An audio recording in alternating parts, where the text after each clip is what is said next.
Hey Josh, when we were talking to Mike a little earlier, he had mentioned that the biggest difference, I guess, from year one, year two with the offseason conditioning program has been seeing confidence in guys, how they approach day to day. I'm curious to get your thoughts, though, on, I guess, what the biggest difference has been from last year to this year up to this point.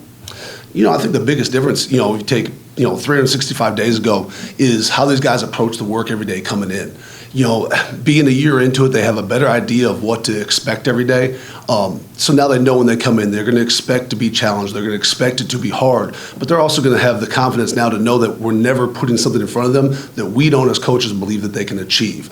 And so as guys start to understand how that program is built that way, guys come in with a little more excitement, a little more confidence, a little more juice bouncing in the room, ready to approach the day's work.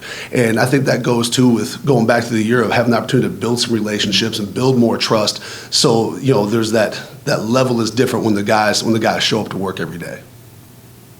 All right, next will be Pat Burnham from the Osceola.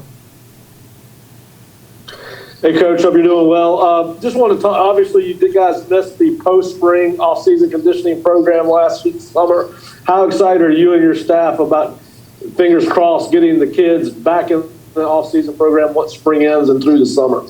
That's a game changer for us. There's a ton of excitement surrounding that. Even starting the winter program back in January, of having the opportunity to kind of return to getting closer and closer to normalcy, especially over this last month of being at full strength and being rolling, kind of business as usual. Excited to take this into spring ball, letting that transition into April and May, and looking forward to actually having a full, true summer program leading into camp this year. It just gives us the one thing that we lost out last year is the blessing of having time to do the work, time to make progress. With last year, we lost in excess of 30% of our annual training weeks, and so this year hoping to continue getting those back and being able to make that progress over this year that we had hoped to achieve when we set out to write the plan. All right, next will be Ira Scheffel from Warchant.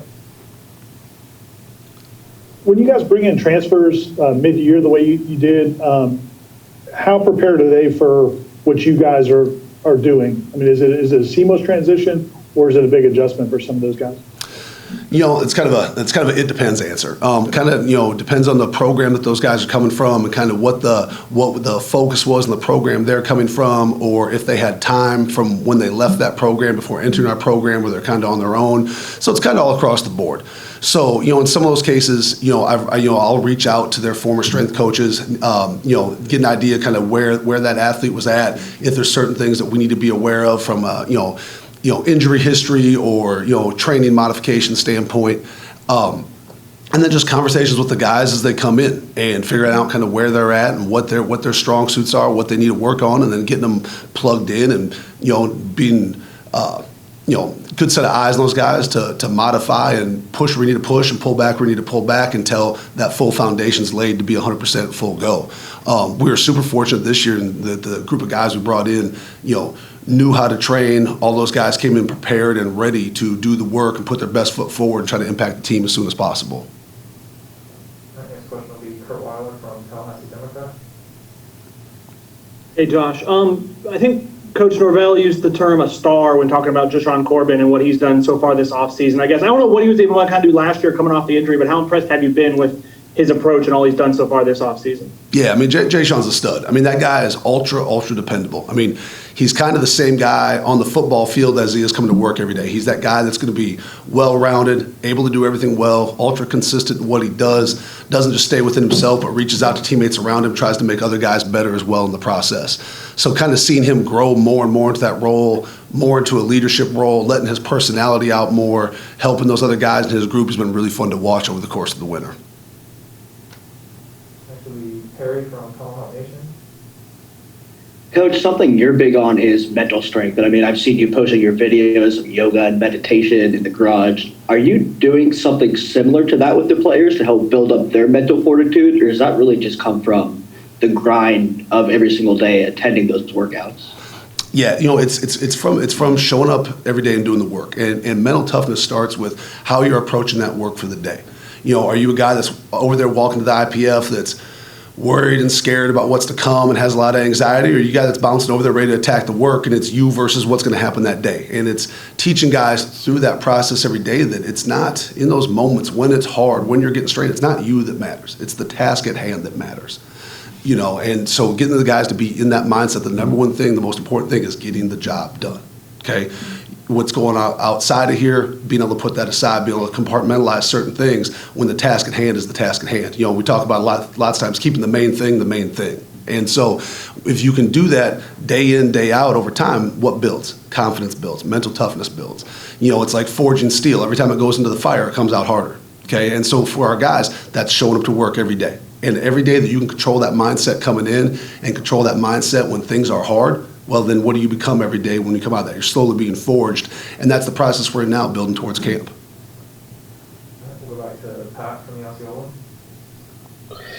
Hey, Coach, you've got 11 signees that are not on campus yet. I'm sure that you guys have a program for them that they follow. How are you guys? Do you guys speak with them, FaceTime with them on a weekly basis? And have you seen any great strides out of any of the 11 kids that haven't arrived on campus yet?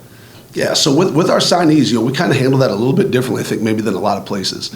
So typically, as soon as those guys sign that NLI, we reach out to them within the next day or two afterwards, kind of start building that relationship, but a lot of times figuring out, like, what's their spring schedule look like? Are they running track? Are they playing basketball? Are they playing baseball? Are they doing a spring sport? Or are they just training?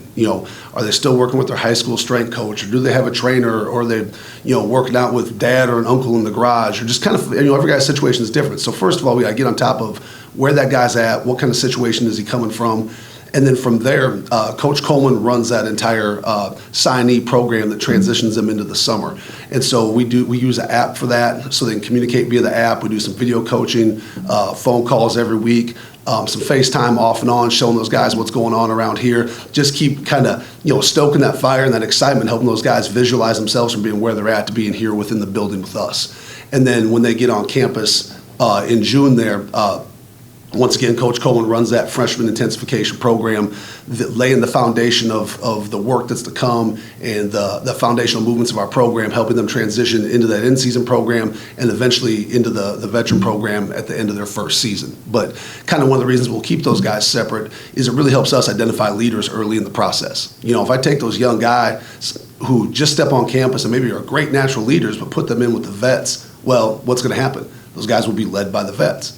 And I won't know if they're a leader yet. But if I can keep them with their class and that guy that shows great leadership amongst his class, well, now we've identified that, right?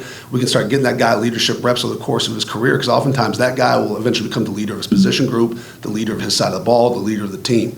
And so as much as that freshman program from the time they sign through the time they get here is about, the bigger, faster, stronger, and the physical training things, it's as much for us about identifying mental characteristics and stuff of those guys as well. We'll go back to Ira from Warcamp. With everything McKenzie's been through, coming back from his injury, when he gets in the weight room and the guys see him doing things or during tour of duty, can he be kind of inspirational, even though he's not a guy that's been around the program very long? Oh, I think 100%. I mean, everybody knows who McKenzie Milton, the player, is on the field from seeing what he did at UCF, okay?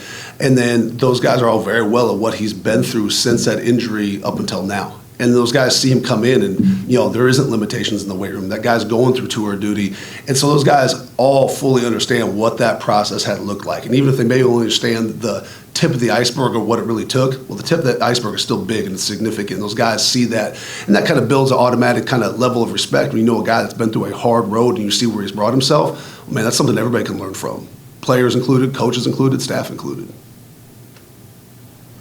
We'll go back to Brendan from L247.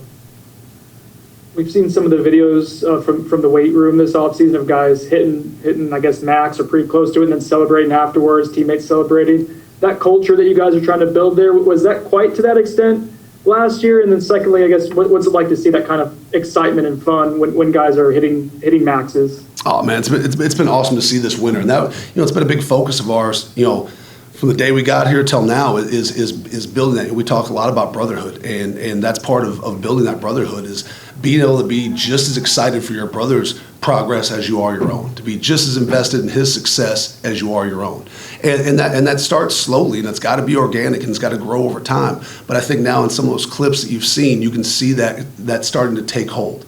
And, if it can take hold as something as simple as a heavy power clean in the weight room, well, then you got a better chance that carrying over to the practice field, into the locker room, most importantly to game day.